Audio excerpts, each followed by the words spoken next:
All right, welcome everyone to another coffee tasting and good morning. I hope everyone had a awesome Christmas, and I hope everyone is looking forward to a new year. We're gonna make this next year as good as possible. We're gonna leave 2020 behind us. Except embrace 2021. And then in the meantime, we are going to be tasting the Sirens blend. The Sirens blend is a blend of two different coffees. We're going to have a coffee from East Africa and also a coffee from Latin America. And so this is a special blend of coffee just because of its inspiration. So it's this particular cup of coffee or blend of coffee is inspired by women's rights and just progressive movements around the world. And so we'll talk a little bit more about that. But with this coffee, we're going to get some citrus notes with milk chocolate as well. And so, with the blend of the two different coffees, the Latin America and the East Africa, that's why we're gonna get those particular flavors. And so, with the East Africa coffee, that's gonna give us those citrusy flavors that we're gonna get in this coffee. And then the Latin American coffee is gonna really bring out those milk chocolatey leftover notes that we get once the palate starts to clear. And so we're going to be brewing this coffee two different ways on the French press and the pour over. And for those of you guys joining my live stream for the first time, I like to brew my coffee two different ways. That way I get to explore the different flavor notes that you get from brewing the same blend of coffee, but two different ways. And that's important to highlight because depending on what flavors you like or what you look for in a cup of coffee, that's going to determine how you brew your coffee that you're drinking. And so if you really like a dark, earthy, roasty flavor, then a French press is going to be the route that you want to go with most coffees. But if you're looking for more of those light, subtle notes, with a little bit more of that acidic flavor coming through, then you want to go for like a pour over, because the pour over catches more of those sediments. A lot less of those dark bitter flavors get through, allowing much more of that acidic flavor to come out. And so with the French press, I'm assuming that we're going to see a lot more of those dark the darker flavors like the milk chocolate come out, and then the acidity kind of take like a back seat.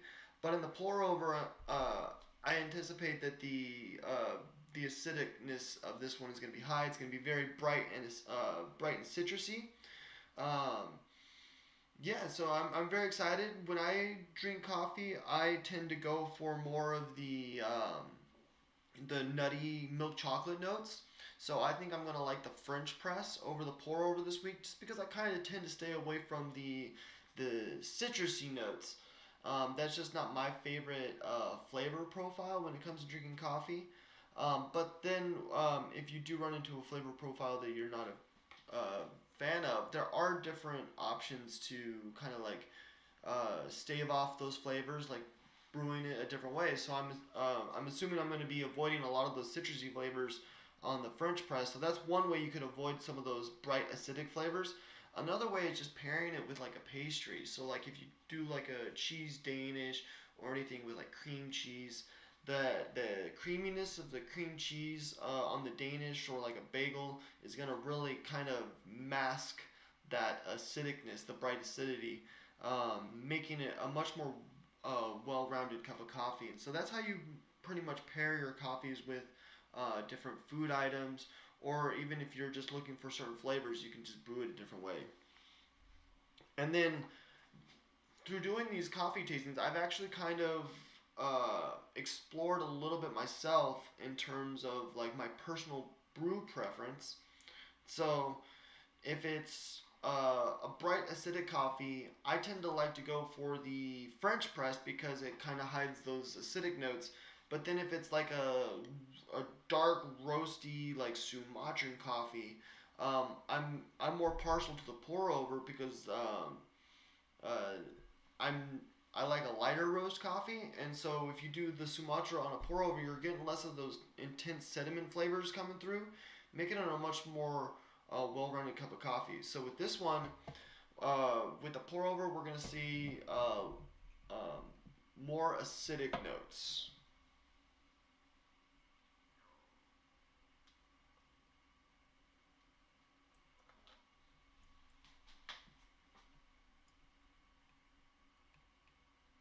Yeah, so the Sirens blend is inspired by women's rights, and coffee has a big role to play, especially in Africa right now in certain parts, like Rwanda, Hingakawa, and there's just lots of cool initiatives going on where it's allowing women's to take the role of leadership in an area of the world where that's not necessarily allowed. And then the that part of the world they're not as developed in their human rights. And so, with the women being able to take control and take the role of leadership and being able to show that they are able to do these things, it's really awesome to be a part of, especially with Rwanda Hingakawa. Um, they went through a lot of hardships, and the women there went through most of their lives not being able to make choices for themselves. And so when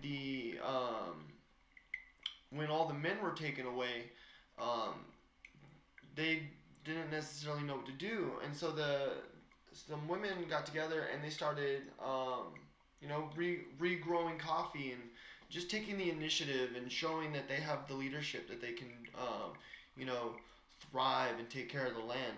And that's important to show, especially in that part of the world, because in that part of the world that's frowned upon, and if you can get people to see that, we can start getting people to join the movement of progressive human rights so that everyone has equal opportunities. Um, and then that's just in that part of the world, and there's a lot of these initiatives taking part in other parts of the world too, and not just in the coffee farms, but even within the Starbucks employment ranks. And so right now we're seeing a lot more women in roles of leadership, equal hiring rights. Uh, um, one of my favorite district managers, two of my favorite district managers are both women. They're some of the most amazing people I've ever met in my entire life. Super supportive. I wouldn't be here today without either of them. So if Tori Gray and Irene Serrano are watching, I just want to thank you guys for being part of my coffee journey. Um, your role in leadership has shaped me, myself as a person, and without the Starbucks and without the coffee, all of this would have never happened. And so that's just another story where, um, you know, uh, anyone can have an impact in your life. It's not necessarily going to be a male in a leadership role. It could be anyone who impacts your life.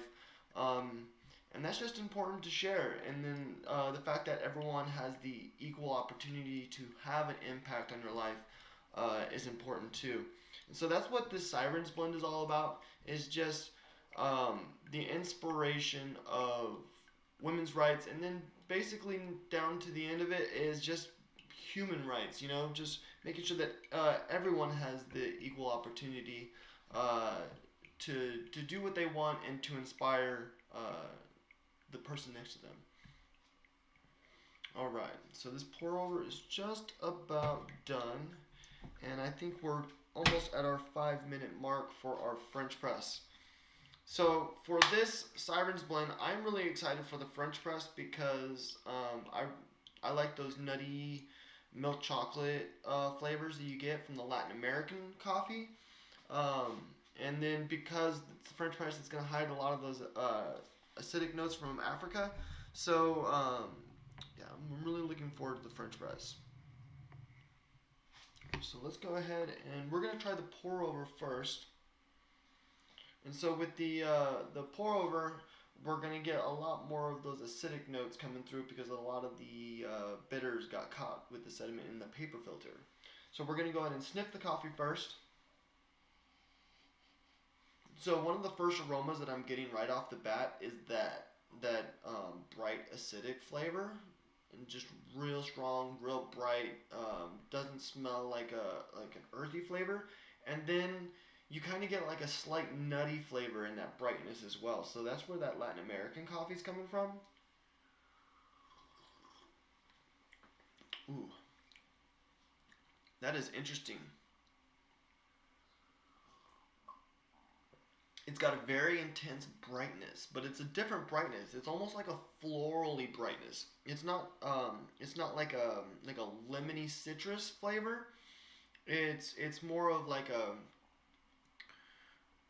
said, a floral, like I put a rose leaf on my tongue and on the side of my tongue, so it's got like that bright flavor. And then as I let my palate clear, um, there's a dry mouth feeling left over. So that's what that florally citrus flavor is doing.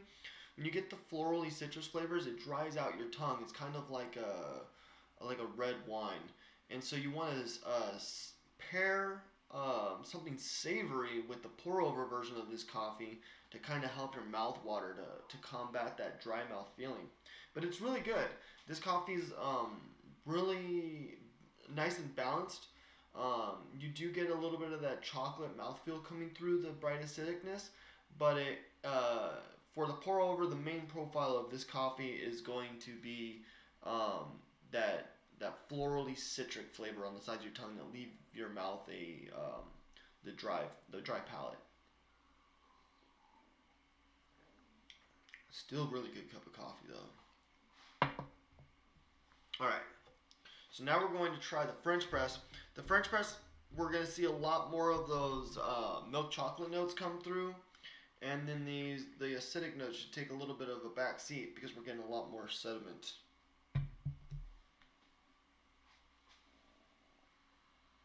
Oh yeah. So right off the bat with the French press, I'm smelling a lot more of those nutty chocolate flavors just from the aroma.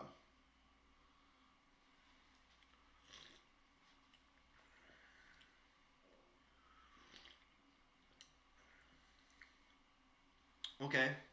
So the acidic is still slightly there, but the chocolate mouthfeel comes through so much more. This is a really, really good French press cup of coffee. Um, that's a really, I like this blend on the French press. This might be one of my new favorite medium roasts because the chocolatiness really comes out in the French press. That is good. You know what? This almost reminds me of the reserve cold brew that we have at the reserve bars because the reserve cold brew has slightly more chocolatey notes to it, and that's so that it can pair well with our ice cream and the cold brew malts. It really brings out that vanilla flavor. This is really good. It's got an exceptional chocolate flavor. Like it's almost wild how much of a chocolate flavor this has. It seems as if like some kind of chocolate has been added, but there hasn't. It's just brewed a different brew. And then what's even more crazy is when brewing on the pour over, that chocolatey mouthfeel and that milk chocolate flavor doesn't nearly come through on the pour over because of those acidic, those floral acidic flavors really take a front seat and just really take over the tongue. So with the with the French press, you really get those chocolatey notes from the sediments, and it's really good. And then the bright acidicness that slightly comes through kind of complements the coffee in a way to where it's not too bold. Because in some cases, the bitterness of the chocolate can be a little bit too much. So the bright acidicness kind of comes back and balances it back more towards the bright side, so that it's not too bitter.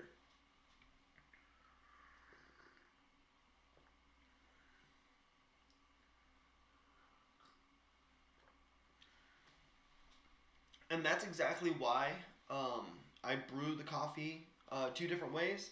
It's really important to highlight the different flavors that you get through different brewing methods from the same blend of coffee. Because a lot of people they'll ask me what's the best way to brew your coffee. And in my opinion, there is no best way to brew your coffee. It's the drinker's flavor profile, what you're looking for in the flavor of your coffee that you're drinking. So for me, it goes back and forth between coffee press and pour over, depending on what blend I'm drinking, what region of the world the coffee is coming from, and then the roast. So if it's a dark roast, medium roast, light roast, the lighter roast, I will lean more towards a French press, and then the darker the roast, I will lean more towards a pour over. And that's because I just like a more of a medium balanced cup of coffee, and so the different brew methods kind of like carry it over to the actual opposite spectrum that it's actually brewed on. So like brewing the blonde on the French press will make it a little bit darker, get more of those sediments, more flavor coming through. While the dark roast on the pour over, some of those sediments and oils are actually being filtered out, so we're making like a lighter flavor. Um, I do have a Chemex over here, but I'm not a big fan of the Chemex because to me, it filters out too much of the flavor, and I like to have a lot of flavor in my coffee at the same time, and so the Chemex is just really for anyone who likes a super light roast coffee, very little amounts of oil, and little to no sediment. And then also, if you have stomach problems, if coffee upsets your stomach, a Chemex would be an excellent option for you to brew as well. Just because you're getting a lot less of those oils and a lot less of the sediment coming through, so it's not going to mess with your stomach so much. It's going to be more water than anything else. So I mean, depending on your flavor profile or your lifestyle, that could impact the way you want to brew your coffee. And that's important to highlight because you know you can have a blend of coffee that you didn't necessarily like, but you had it brewed one way. But then if you brewed it another way, you're gonna really love it that way because you're getting more flavor profiles that you were looking for. Um, so, um, and then also a lot of people ask me, is there more caffeine in different brew methods? Not necessarily. There might be a slight difference in the caffeine levels in certain things, like especially with like espresso, obviously.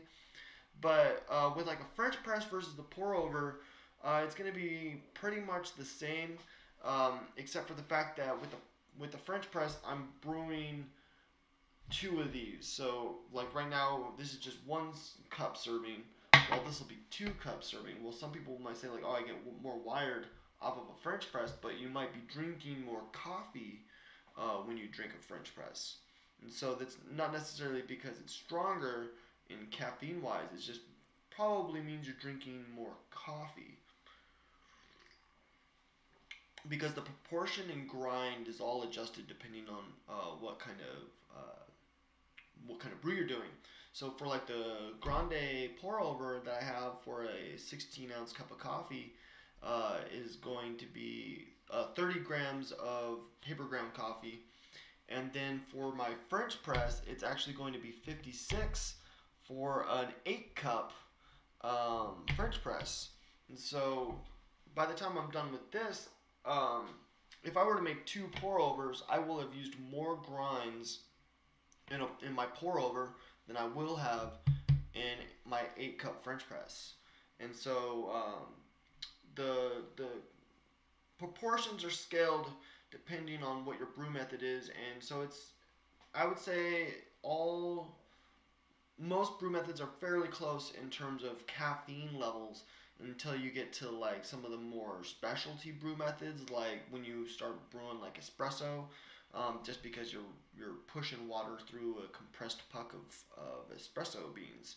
So and then it's also ground super fine, so you're actually covering more surface area. And when you cover more surface area, you're actually pulling more of the flavors out of the beans. And so that's the science behind espresso. And then if you grind the beans too fine, then there's too much surface area, and then you get those super bitter shots. And so with the espresso, it's really fine tuning the grind and making sure you're balancing the bitters with the caramely notes, making sure you get that nice robust flavor, but not bringing out too much of those bitters. So proportion, grind, and freshness is very important in making sure that your cup of coffee is good. So that is the Sirens blend, you guys. Really good cup of coffee. Blend of Latin American coffee and East African coffee, where we have our bright acidic notes and milk chocolate after finish. My favorite way to brew this particular blend is on the French press. It is still really good on the pour over. I'm not a big fan of the dry palate that the bright florally notes leave behind. So I would definitely lean more towards the French press on this particular cup of coffee. If you guys have any questions about the Sirens blend or about women's rights or about the Hingakawa, go ahead and throw that down in the chat. I would love to answer your guys' questions. I'm going to continue to sip on my French press for a little bit. And I want to thank everyone for joining me today on today's coffee stream. Um, this is my passion, sharing my knowledge with you guys. So I love to learn about how coffee impacts the culture and the community of where the coffee comes from, and that passion of learning has turned into a passion of sharing, because a lot of people will never learn these stories unless someone talks about it. So I want to be that person that talks about it.